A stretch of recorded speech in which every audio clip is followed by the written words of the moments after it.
কথা বলি, এর চেয়ে বড় বড় সাহেবদের সাথে আমার দেখা হয়েছে, তাও আমার চরিত্র বদলায় না। আমি আমার যে কাজ বিশ্বাস করে করি, স্বচ্ছতার সাথে করার চেষ্টা করি। যতদিন করবো ততদিন এমপি থাকবো। এটাকে আমার বাপের পোস্ট নাকি যে সারা জীবন থাকা লাগবে এখানে?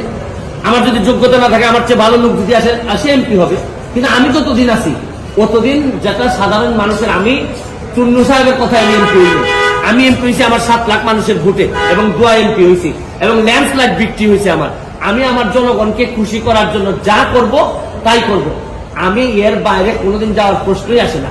এটা তো শুনেন, এই মুজিবুল হক চুন্নু সাহেব সম্ভবত এই প্রথম বঙ্গবন্ধুর একজন আদর্শের সৈনিকের মুখোমুখি হয়েছেন।